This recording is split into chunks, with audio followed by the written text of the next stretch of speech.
Good afternoon. Good afternoon. Hello, everyone. Great to see everybody's face and names. Hi, Joe. Hi, Hashem. How you doing? Hi, Coach Hannah.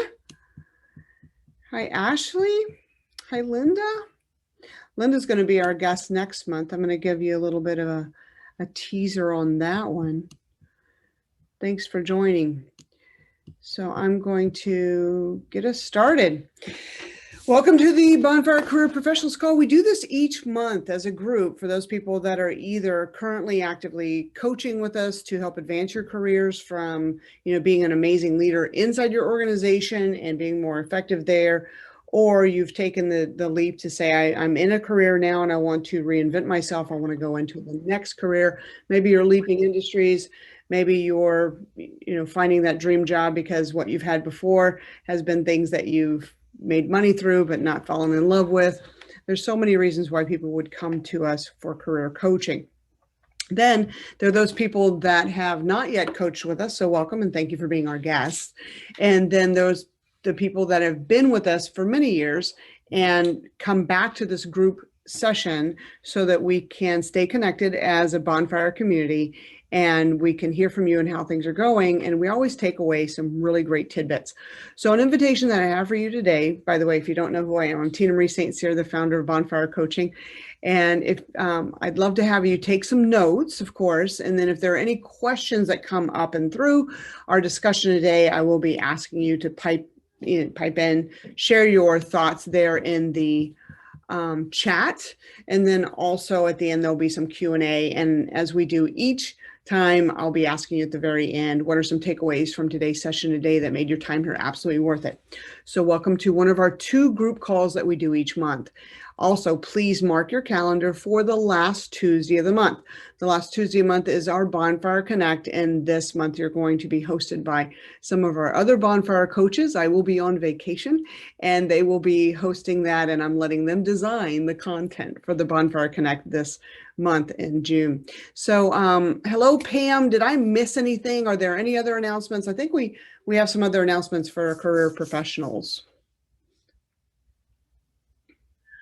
This call is it for career professionals until next month. Other than we're also getting career essentials out there to the masses to be ready. So there's that. Awesome. Thank you. Yeah, the Career Essentials product, the digital product, 12 sessions of coaching that takes you from the very beginning stages of LinkedIn and resume and things of that nature, all the way through interviewing and the offer letter and negotiations and your 30, 60, 90 into a new job. Some of you have already been in the Career Essentials course, and so you understand the benefits of that. One other thing is if you're interested in having a new headshot, a professional headshot, we do have we're recording this, so in the future, this is already past more than likely, we do have a professional photographer coming on site on June 25th. If you'd love to get your professional headshot done, Jack is amazing. He's been my photographer for over 12 years, and he's very well loved, especially if you're here in the Houston area. So if you are, reach out to Pam and she can help you schedule that. That will be the day of June 25th. We'll be starting in the morning and going all the way through the afternoon. Awesome. So let's get started with our content here. Welcome. Again, welcome to people that are our guests today. And for those that are returning, maybe you're not active in coaching at the moment, however, you find the value in our group sessions ongoing. So here we go. Today, what we wanted to pull together some top thoughts that are coming through in our coaching sessions and the private sessions. These are some of the top discussions that are happening here this month that are very relevant to all of us. It says sharing is paused. Bring your sharing. Okay. Do you guys see the PowerPoint? Just raise your hand if you see a PowerPoint. Yes. Okay, good. I don't know why it says it's paused. I've been having a wonderful experience with technology this month. We'll just continue it. Okay, so top thoughts in our coaching sessions. And one of our top thoughts is what happens now that people are returning to normal, that wonderful word, or returning to normal, and we've been remote for the longest time. Some corporations have made it a 100% remote workforce, and they've cut their operational costs down. and their workforce will be distributed unless they bring people in for, certain types of meetings. And yeah, please do use the chat and say hi to all your friends. I love that. I'll be watching the chat too if you have any questions. And then there are other companies that are opening up their offices and they're asking their workforce to come back to the office. So whenever you come into this own, confusion point for yourself, what do we do? I wanted to have that discussion on this slide. And actually, this one theme seems to thread through each one of the points that came up this month in the top thoughts in coaching. So first, we want to start with what are your company's needs? What are they needing to accomplish, and why are they making the decision to either one, be 100% remote, or be a blend of remote and office, or say no more remote, come straight back to the office? So getting with your management and understanding what their communications have been from their leaders so that you understand the decision points and the data behind the locale and the proximity of where you will be doing your work. It's very important to have that empathetic feel and connection into your organization and understand their thought processes. Guaranteed it's strategic, guaranteed it's an economic decision, guaranteed they're seeing the effectiveness of either being remote, blended, or in an office setting. So what are your company's needs? And then we get to ask ourselves, because we've had some data of our own, working at home, many of us, where do you believe you truly are more effective? Simply take an assessment. Where are you more effective? Where are you more productive? Where are you, maybe you're in a creative space or job, and where are you more creative? How are you becoming more efficient and useful to your employer? And is that at home? Or is that in an office space? It's going to be different for each person, honestly. I mean, we're finding that introverts are thriving in a space where they can work from their own setting that they can design, and they can have less interactions and less distractions. Some extroverts are saying, I'd love to be back at the office because I'd like to see people. And even introverts that we've been coaching are saying, I need to see people. The family unit's great. However, please get me out of the house for a little while, right? And even spouses are saying, get my spouse out of the house for a little while. So where are you truly more effective? And what are your needs? Overall, what are your needs? And then how we communicate those to our leadership and our management is needed. We do not want to come from what we call at Bonfire below the line. Below the line in our framework means that we're only thinking about ourselves. Below the line means that it's what I need and what my goals are. We want to come from above the line, which is the us together, we creative conversation. And it does take courage to move ourselves out of any type of perspective where we're only thinking of ourselves, and we be more empathetic about the overall team, the overall requirements of the project to be a win, right? We want to think of the entire team. And then how are you going to manage your time? If your employer says, great, I'll allow that you work from home or work remotely, then, these next slides that we're going to dive into is how do we stay consistent? How do we manage our time effectively to ensure that we are performing well as contributors into our workforce? So this also affects the compensation questions. We've been having a number of compensation questions come through. I just worked with a professional this morning about her compensation package. She's interviewed, and we get to that wonderful place where they're going to make an offer, and they start asking, what is your compensation requirements? So how does this come? Are there changes whenever we're saying, well, I want to work a good, 2/3 of my work life I'd love to have be remote? And this particular organization that she will be working with is, does have offices actually across the globe. So what are their expectations, and how is that going to affect her compensation? Most employers pre-pandemic had that belief that you're in an office setting. Of course, they have overhead costs there. They have a phone number for you. They have office furniture. They have actual space. And then there's common space. And all these things go into the economics of your position. So some of our thinking, in fact, I'm getting ahead of myself. There's another slide about our mindset. Some of our thinking could be, well, you don't have the same expenses, then I don't cost you as much. So where's that extra money going, right? And so how can we negotiate our compensation? It doesn't directly go to your compensation. It goes back to the bottom line of the company. So here in these bullet points, we want you to understand your value in your industry. So doing your own research, your compensation research, things that you want to keep in mind. You want to make sure that you're looking at compensation in your region and you're looking at compensation across your industry and the job title that you're going to be placed at. And if you don't yet know the job title that you'd be placed in or under in the negotiations, whenever you get to that, please do ask. Please do ask your recruiter, ask the hiring manager, what job title or job level will this job be placed in at the for the organization, so that you can go do your research. You need to have research and come back with numbers. So work with your Bonfire coach in understanding how to present those numbers to the recruiter or the hiring manager, so they have some preemptive data. Waving my lights back on. So they have some preemptive data before that true conversation happens and the offer letter hits your desk. Now, there's always time to renegotiate and have a counter offer whenever that compensation does come in, and if it's low or not indicative of what your research shows, right? Cool. Cool. Just looking at what's going on. I am changing slides, just making sure you're seeing that I'm changing slides. We're on the compensation concern slide. Just raise your hand if you're seeing that slide. You're not seeing that slide. So we did run into a hiccup. Okay.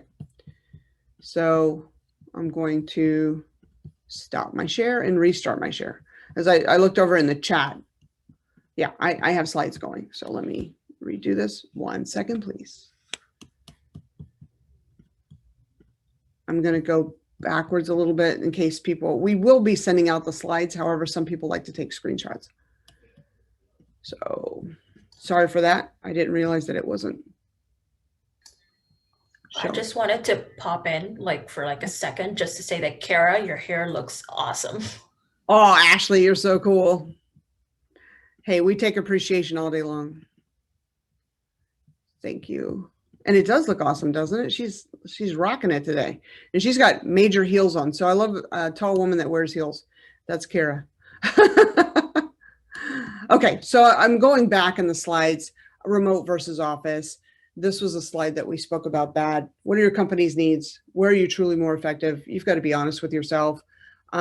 This isn't just about having family time and your spouse loves you at home as much as possible. Think about what your company's needs are, because ultimately you're going to want to get promoted. You're going to want to earn more value and income through your career and be considered for those promotions. And then what are your needs and how do we communicate those to our employer? And then how do you manage your time? Is everybody seeing that change? We went to the compensation concerns. Okay, cool. Okay. So, the value in your industry, research your job levels and understand, will the remote location for yourself affect your compensation? Yes, it can. There are certain industries that are wanting to see your face. And if there is a consideration that you negotiate through your hiring process that you want to have the majority of your time be spent in through remote, be prepared to start watching and being to be aware and conscious of, if the industry, if the job, if the department, if your management prefers people in the office and you have opted, which is your choice, right, to work from a remote location and come in 1 day a week, maybe 2 days a week. Start watching and seeing if that affects promotions, project assignments, inclusion, you feeling as though you're part of the team and part of the discussion and solutions, or do you feel alienated and not part? The truth is, if the company is going to be operating primarily in an office setting, it is up to you to stay in communication and to make yourself be visible. The company is not responsible wholly if their primary job location is in an office as we return to normal, right? Their responsibility is not to make sure you feel good. Their responsibility is not to make sure that you feel as though you're part of the communications. You've opted to stay remote or primarily remote, so it's going to be more work and effort on your part to have yourself feel part of the team and have the team feel like you're part of the team. So own that responsibility. And then longevity, this also came up as a question. Do employers now in our current marketplace value longevity? Things have changed since our moms and dads grew up. You stay with the same company forever, and that's really respected and valued. And then whenever I was in my corporate jobs, it was, they had the golden handcuffs. You're going to vest your 401k or your earnings or your profit sharing over 5 years, maybe 10 years, depending on your position. And they had expectations that you were going to be staying with the company for at least 10 years. So now longevity looks like 3 to 5 years. 3 to 5 years is that medium, or actually it's pretty much a hallmark of the staying power that you would have within a role. Whenever you're in your interviewing, and if the interviewer asks about your commitment or your vision for your career with said company, please, check inside yourself. You're not going to lie about it. We're not having you manipulate the odds of getting an offer. We want you to be authentic. However, be prepared to say, yes, I'd love to stay with the company 3 to 5 years, and depending on my role and contribution, then to grow within the company. People will reward, companies do want to reward longevity because it costs them anywhere from 15 to 20,000 to bring you on board at the beginning, training and that ramp up time. And then it costs them the same amount to replace you. So longevity is highly rewarded. Again, if you have any questions, please note those, and I can always go back on the slides. I want to get through the slides, open up the discussions, see how things are, and then interact as a group. Managing a remote workforce. If you're a leader, and many of our career professionals are leaders, they manage teams or they're director level or above, the conversations are rampant of, I think I'm becoming an ineffective leader. When we were in each other's Vistage, we could see each other, and I could walk down the hall and have a conversation with a cohort, or I could, draw in a meeting based on a topic or a challenge that was becoming apparent. Now it's, can we get everybody's schedules pulled together? Can we get on Teams? How can we pull everybody together for this conversation? It's not happening as easily at all. Even though, like one of my clients, he said, everybody's looking for the green light, making sure that you've got your green light on, which means that you're active in Teams and you're there, right? And he said, but the truth is sometimes I walk away. Truth is sometimes I go to the kitchen. Truth is maybe I'm on another call. And so having these, the difficultness of being a team and being an individual contributor, or managing a team and being a leader in a remote environment, has just blown up the considerations we have and the communications needing to be more effective, right? So the guidelines here are, have more frequent meetings, have more frequent check-ins. We ask our leaders to send out an email each morning or send out a note through Teams and saying, hey, if you can check in, what are your top 3 things that you're wanting to accomplish today? And if you could check in before you leave today, so we can high five each other and have celebration for a job well done. Make sure that we're having those check-ins. Make sure you're having more frequent meetings, even if it's a 15 to 20-minute conversation, so that everybody feels like they're part of something. The other thing that we're asking our leaders to demand is that your camera is on. The reason why is we want to see each other. Imagine you are in the office, you get to see each other. You go get a coffee, you go down to the restroom, you pass each other in the hallway. That is energy, that is connectivity, that is a feeling of humanness there. And when everybody pops onto Zoom or pops onto Teams and you just see their name or you see their initials, or you see a virtual background and you don't even see them, right? Then that leads to distrust, lack of engagement, where we're not wanting to have conversations with those people because we don't see them.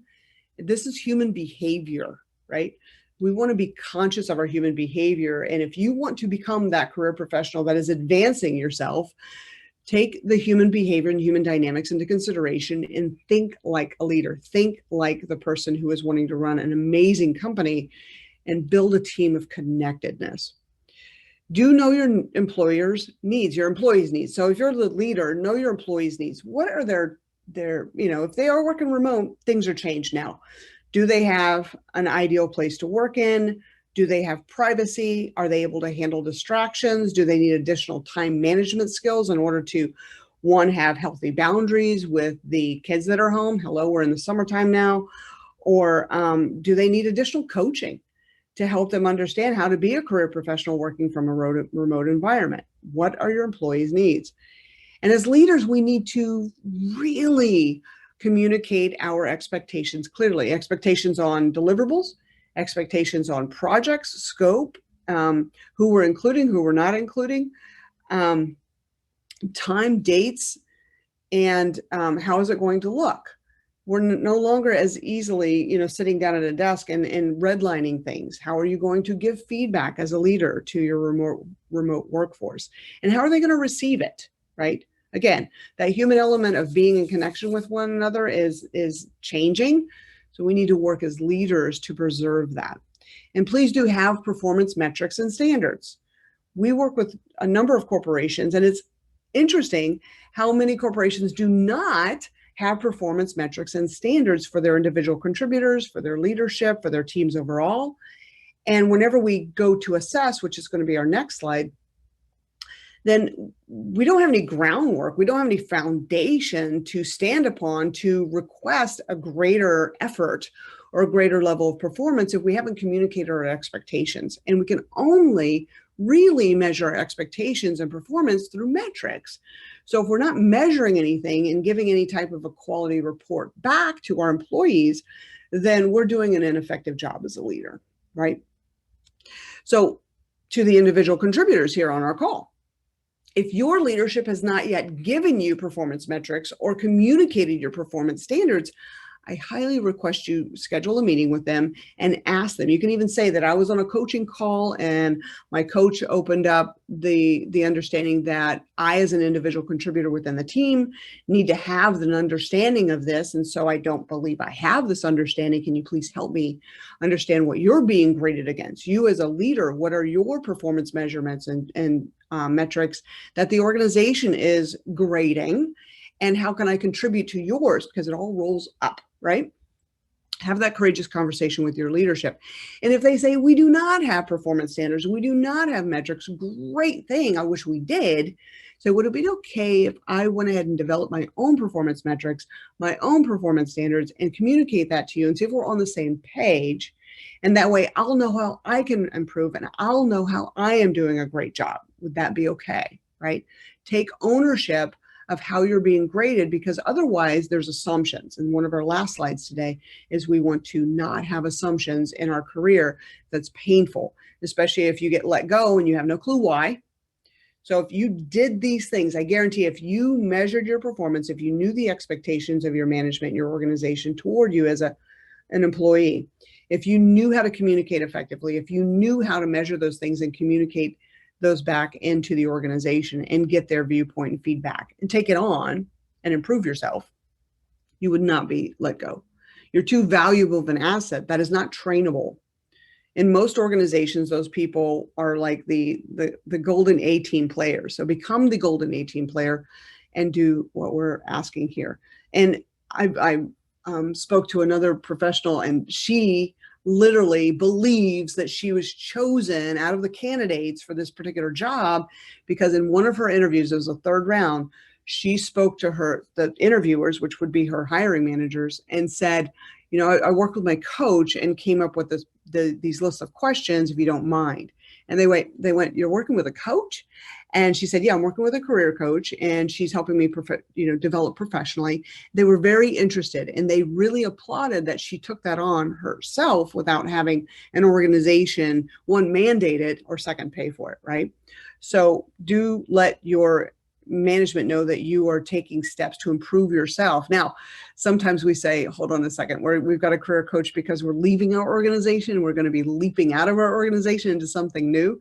So in the interview process, if you're already taking that leap, let your interviewers know. If you're inside your organization and you're taking on coaching to improve yourself as as a professional, let them know you're doing that in your own regard, right? If you're taking the leap, if you're saying, I've got a career coach because I'm exiting and I'm moving, let's keep that one hush hush. You don't need to go talk about that one. That's tip in the hat. They're going to go, wait a second. Again, be making notes of questions. If you have questions for me, go ahead and type that into the chat. We're going to have a Q&A section coming up, and I want to make sure that you're capturing your thoughts. A great way to do it is to put a capital Q and then a colon, and then we'll easily be able to see, hey, that's a question, right? So another thing that comes through our private sessions is understanding how to approach reviews and how to self-assess our improvement. Now, reviews in 2020, I don't know, in your organization, in fact, just a show of hands, Hashem, did you guys have reviews last year in 2020? Did your organization have them? Did they feel as effective as they had been in years prior, or was it different? Of course, I said show of hands, but so last year was the first year they completely changed the process of our reviews, and so last year the process completely changed, and they told us about the new process, and they did a reorg. Yep. Last year as well, and so as part of the reorg, my supervisor left the company. Oh, wow. Yeah. So we did what happened was I got a mid-year review, and essentially the second half of the year was pretty much spent preparing for the reorg, completing the reorg, and dealing with the fallout of the reorg and all the people that left. And my end of year review was essentially, it was based on my outgoing supervisor's feedback, which was almost entirely based on the first half of the year. Wow. Interesting. And it was good. It was a positive review. It was right. one of the best ones that I got in a while. And it was, I think part of it was based on they made the review process.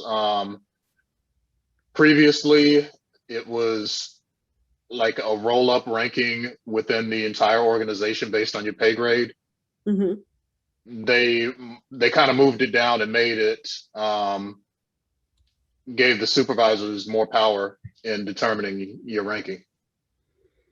And so that was actually closer to the work, so that they could, I would think they could effectively assess you, right? Yeah, you could have, it was more effective assessment, and you're not comparing someone who probably did a lot of good work and went above and beyond, but didn't necessarily have a high visibility role, versus someone who had a high visibility role and did okay, but because of that high visibility, they got a better ranking.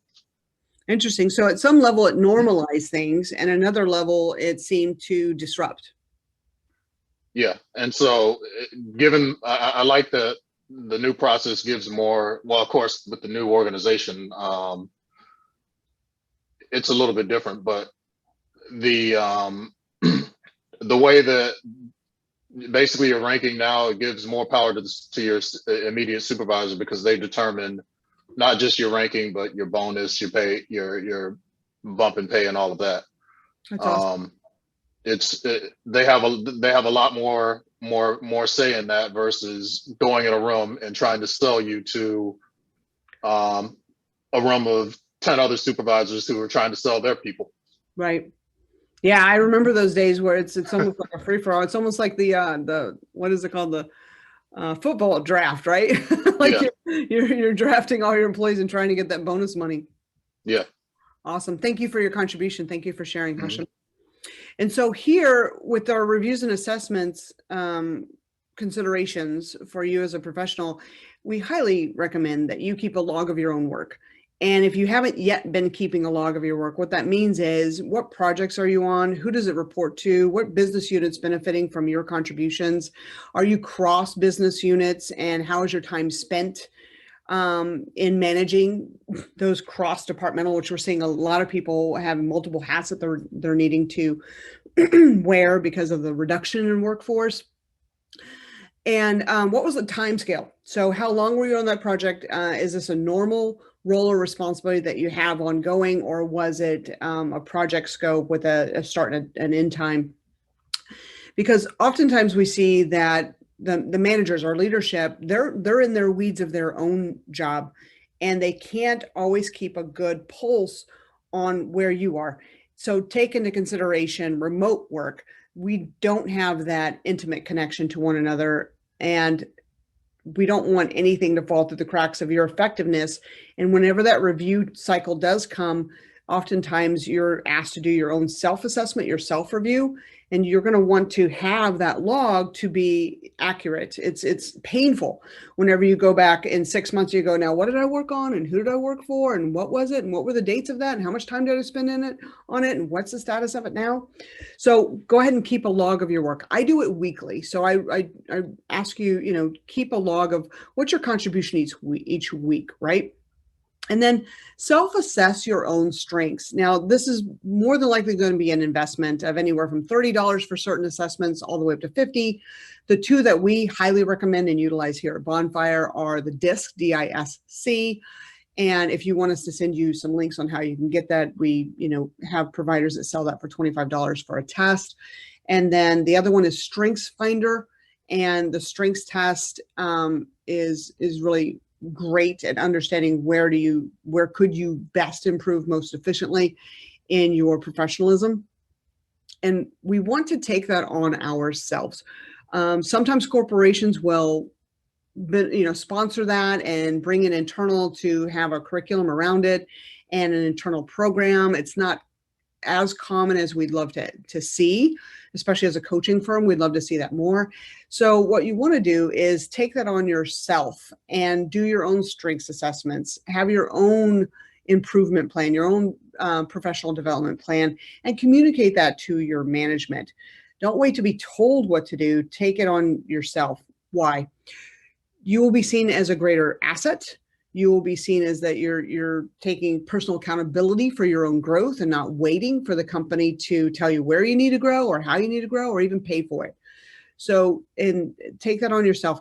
There are so many online resources, especially in LinkedIn, to improve yourself.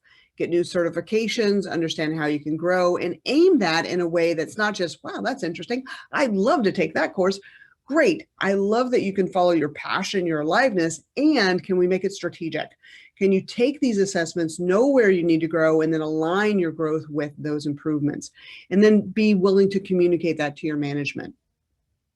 Look for ways to contribute to your company without costing your company any money. And then be bold in letting them know that this is where I see myself improving.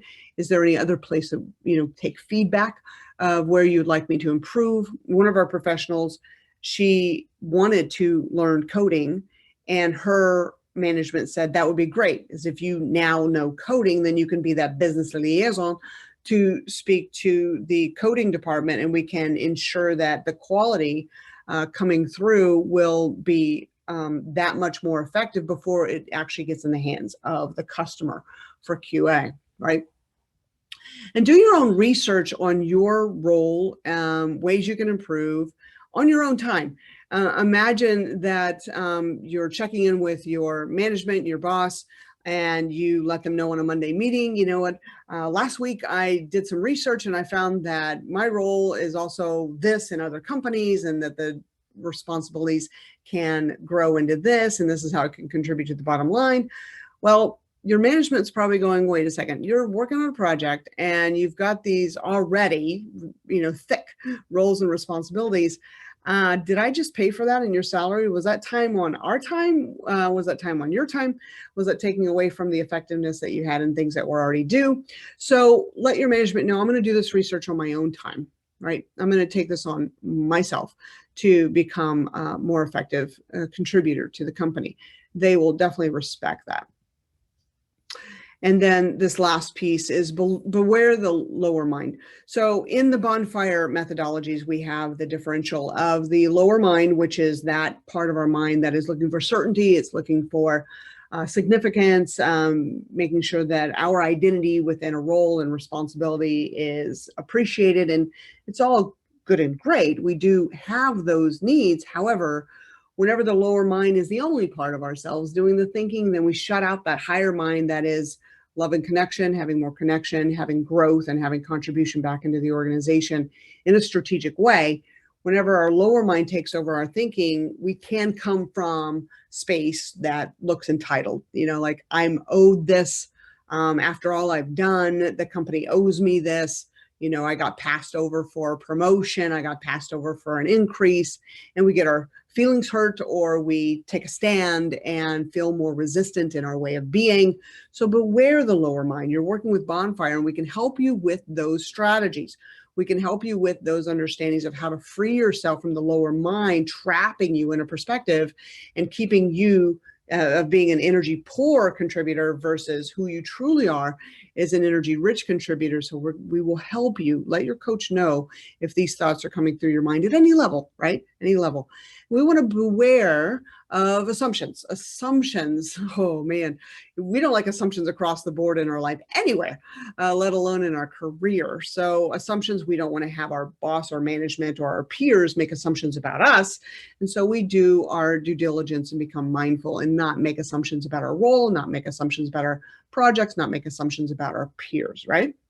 And definitely we want to cut down on the gossip and drama. And Pamela and I were speaking, we think we want to pull this out and have another session on that. So possibly in August, we'll elevate this particular, how do we navigate any negativity within the workforce, and give you those strategies and tools and things that you can do as a professional in communications and help yourself there. And then if you do feel confused, please bring that up. We do not need to be the person that knows everything all the time.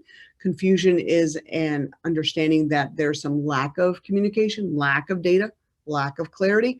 So instead of staying in confusion, take ownership and take action toward confusion and communicate more effectively. And if you find yourself becoming disengaged, that is a big warning. As a professional, as a person who wants to be happy in your own life, look at your disengagement as a sign that you're below, the lower mind is the one doing your thinking, and work with your Bonfire coach to help engage yourself again. Whether it's making that determination, my current organization is not going to get me where I'd love to be. Great, let's have a plan and move you to where you'd love to be. Or I'm developing new patterns that are disengaged patterns, and I'm noticing it in myself, and I need to learn new strategies to get re-engaged. One in my career, second in my life, right? And so here, this is where we're going to open it up to some discussions. What's working for you in your career now and your career search, working with your Bonfire coach, what's working? What seems to be a struggle? Do you have any questions? Or what are your shares? What are you taking away from today that you're saying, this is how we've been applying it? And I'm going to be looking at the chat now. And if you have anything, and coaches, if you have any contributions as well, by the way, I wanted to point out, Coach Kara, raise your hand. Coach Kara is on the call today. Hi, Coach Kara. And we've got Coach Hannah. Coach Hannah here, Bonfire Coaches. Love our Bonfire Coaches. And if I missed anybody, let me know. That's who I see currently. Awesome. And then I'm going to give you a little preemptive here. So Linda Guild is one of my dear friends. She's part of a mastermind. We met through, improving ourselves. And she runs an organization, and next month she's going to help us understand how to become a part-time professional. So many people get to seasons in their career, seasons in their life, the want for a greater work-life balance, have more time in other pursuits, and they still want to be a professional. So there are different problem sets that come with being considered a professional. We don't want to become considered a stepchild in the organization. We still want to be able to contribute our aptitudes and our genius into an organization and stay in communication with them at a part-time level. So Linda, could you give us a little, also maybe I said that at a very small level of what we're going to talk about next month. If there's anything else that we're going to come through in our conversation, if you could just add, that'd be cool. Thank you for having me. I could turn my camera on briefly. Hi, Linda. I think you covered it. I would, people have questions in advance or things that they'd like us to cover. Please let us know. As she said, there's different seasons in people's lives, and we started TAP because we feel that people working part-time should be truly valued, and that part-time doesn't have to equal entry level or temporary. It can be a long-term solution for both the company and for the individual. And there's a lot of of ways that people can add that value to the company and kind of create the world that they want without having to run their own businesses, which is what you hear so often of, oh, just go off on your own. And Right. You can actually have some flexibility working for a company as well. So That's awesome. Thank you, Linda. I can't wait for our conversation next month. It's going to be awesome. me too. So what questions do people have? What questions do people have? Is this resonating? Did today's discussion resonate, and is it helping frame your communications with your next steps that you're taking as a professional, right? So we'll just do it. Does anybody have a question? I want to not move off this slide too quickly. Kara says, I think self-communication is extremely important in the whole process. Yeah, self-assessment. We need to be humble and aware of ourselves. Seek outside counsel as well. Trusted outside counsel. Of course, many of you are working with the Bonfire coaching team already. And seek outside counsel to give some greater perspective and be humble in it. You know, oftentimes we can take things personally that are feedback, intended for feedback. Take the feedback, see if it resonates against your knowing, and then ask for ways to improve yourself, right? Who here is working for a company that is coming back into the office space? So we were 100% remote for so long, and people are now going back to the office. Who's working in the office now? Linda is. Linda owns her own company, so she's like, and I love that you have your dog. So, Linda, with the professionals that you work with, have you been noticing any hesitance to come back into a workforce setting, or are people eager? What's been your reality there? Oh, you're muted. Sorry. Sorry, I have a tendency to mute myself just because of background noise. It seems to be all over the map. Boston, and for large part, a lot of the businesses, we just started to reopen. May 29th, they lifted, I think, phase 4, whatever. And so a lot of the downtown offices hadn't actually brought their teams back in. And so it may not be the individual as much as the companies are still trying to figure out how they're going to navigate that for their companies. And I know that, like, my husband's company's been back in person for a while, and they were doing kind of half and half. And there isn't a lot of flexibility around it, which I think people are finding frustrating. So I think that's the one thing is, you know, it may not always feel like it's a choice. Do you want to stay remote, or do you want to be in the office? Yeah, and that I've noticed that can be painful for some that have, you know, we've completely redesigned our lives with this understanding that remote's a possibility, and our expectations of our time. And, you know, for organizations that are making that more of a mandate, you have to come back to the office, then it can feel like a struggle. Exactly. Hashim, are you still working remotely? Yeah, I'm going into the office next week specifically for a workshop. Our offices, they switched to, they're calling it phase 2, which is 50% capacity. However, just talking with some folks who have gone in the office, is still a ghost town. So I think it's a maximum 50% capacity. However, it's probably still around 10%. Wow, that's interesting. They're expecting phase 1, which is full capacity, September 1. That's the expectation right now. That doesn't mean that, and we've been offered, they've kind of left it up to the different groups where they could either do everybody in the office every day, or you can come in 2 or 3 days a week, depending on what your group decides. However, I'm also hearing rumors that they're going to offer something else, and that a lot of people, like I talked to one of the higher ups, they don't even expect to be in the office ever again. So who knows? Wow, that's interesting. Yeah. It is interesting. And so, you know, my mind goes to how will projects then be managed, right? Because I think what they're going to say is that we've been successful at this for a year, and we've proven that we can still be productive and and make progress doing this model working remote. So let's continue because we've proven it out.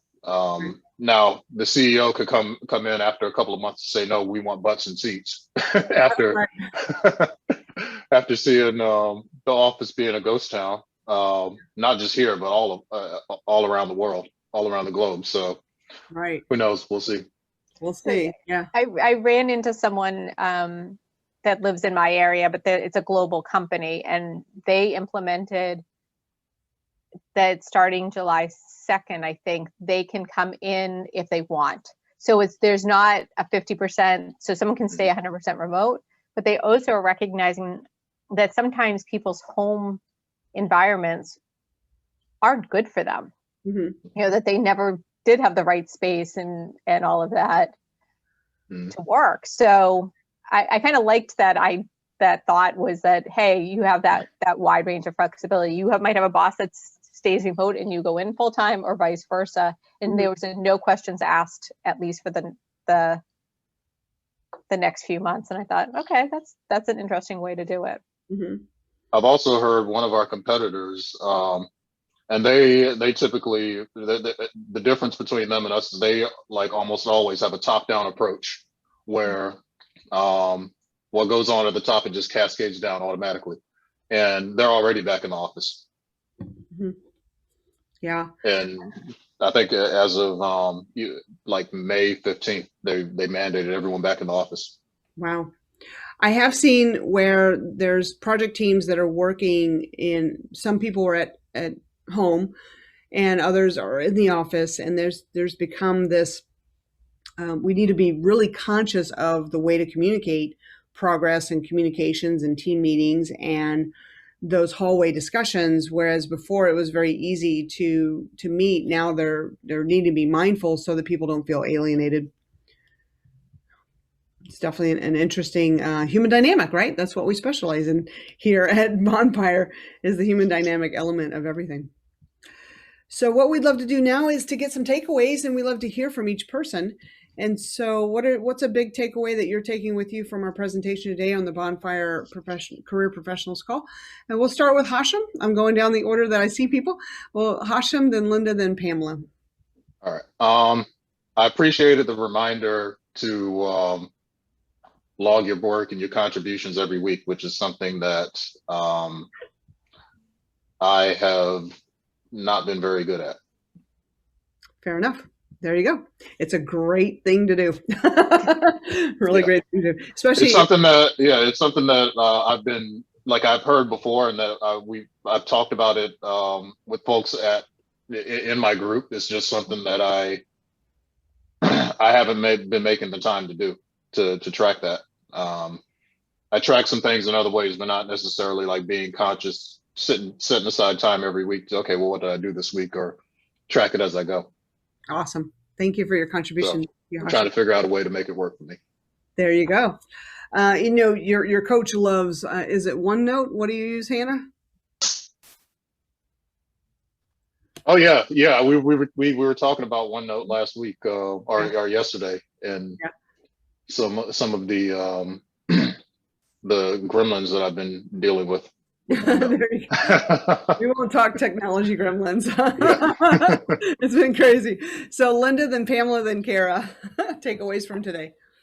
For me, it's the same, that same slide. I actually took a screenshot of it because I think there's a lot of wonderful things that translate across so many things, not just the daily, but also what gives you energy. So if you're logging your wins, and you decide you want to do something else, whether it's in the same company or somewhere else, if you've been doing that, then you have an idea of the things that you like, and where there's patterns too. Definitely. So. This does help us update our CV and our LinkedIn profiles. Definitely. Exactly. As a tool. Pamela, then Kara, and then Hannah.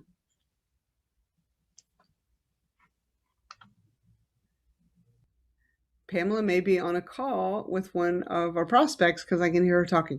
We'll skip Pamela. We'll go to Kara, Hannah, and then Joe. And then I think Martin is on. We'd love to hear from you too, Martin. So takeaways from today. For me, again, just the conversation and the energy that we always have in these sessions. I've written this down, and it's not the first time that you've said it, but walking away on all of these things, thinking like a leader, not just from your perspective as the employee, but looking at things from a leader in order to gauge how you can take that next step on your own, as opposed to relying on somebody else and just changing your mindset. It's always a good reminder. Awesome. Thank you, Kara. And my slides all messed up. So you heard when I said, was it Hannah, then Joe, then Martin? Yes. Okay, cool.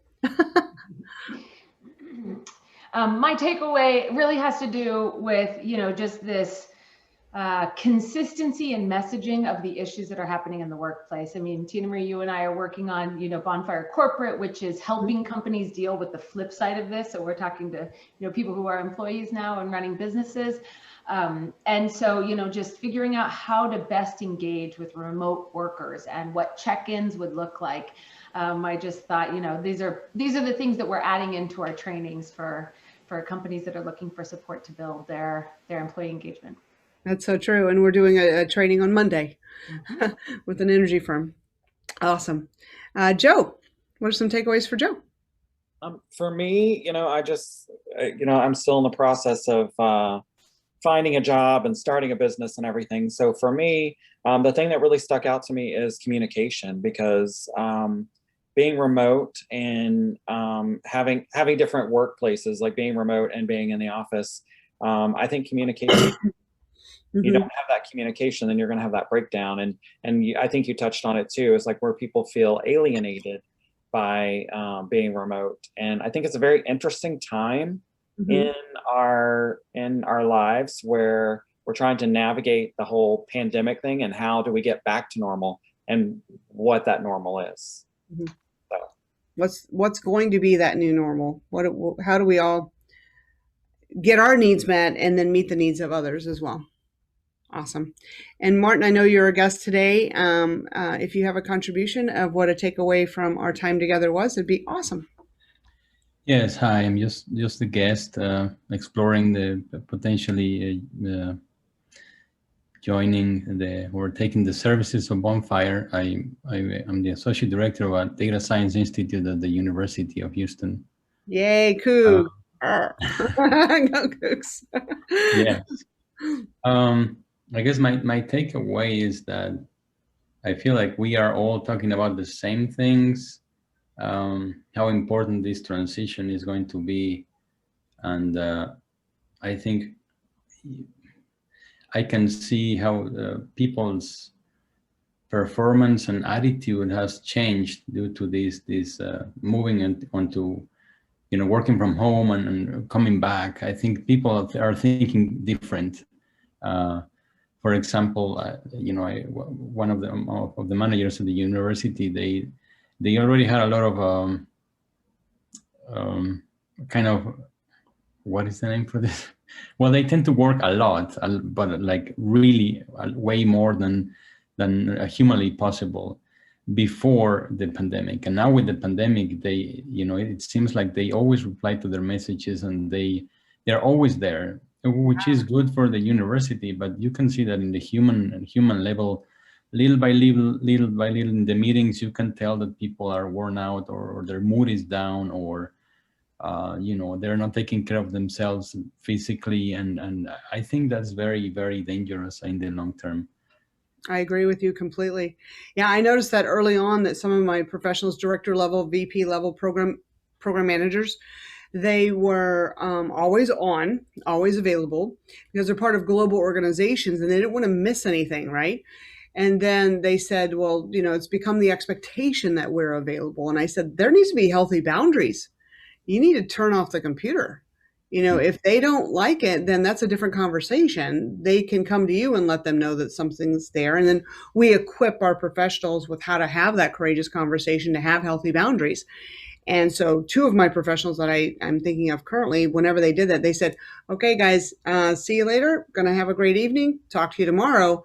they became more respected for turning off and logging out of Teams than they thought they would. So it gave a ripple effect of, yeah, we need to say goodbye and say goodnight, just like we would if we're walking to a parking garage and getting in our car and saying goodbye. Have the same type of communication with your cohort on Teams. And then it became a pattern within at least their departments for product development that they allow their teams to say goodbye to each other and have a night, have an evening. You're not always on. So thank you. That was an amazing point. So thank you all for thank you for being our guest here too as well. I hope you do sign up. I mean, everybody here would be willing to take a call and say, become part of the Bonfire. And so you're only seeing a small fraction of the people that are actually coaching with us right now because we are busy. A lot of people watch the recording. So thank you so much for participating in the Bonfire Career Professionals call. Do mark your calendar for the Bonfire Connect the last Tuesday of the month at 7 p.m. Central. We always have some great things in store for you, and adult beverages are part of that experience as well. We don't do that during the lunch meeting so much. And then if you have any additional questions, direct them to your coach or to the office at hello@bonfirecoaching.com. Can't wait to serve you again. Thank you for your time. I'm Tina Marie, and for all of us here at Bonfire, we appreciate you and think the most of you and know you're going to get the jobs that you absolutely love. Thank you so much. Talk to you soon. Thank you. Bye.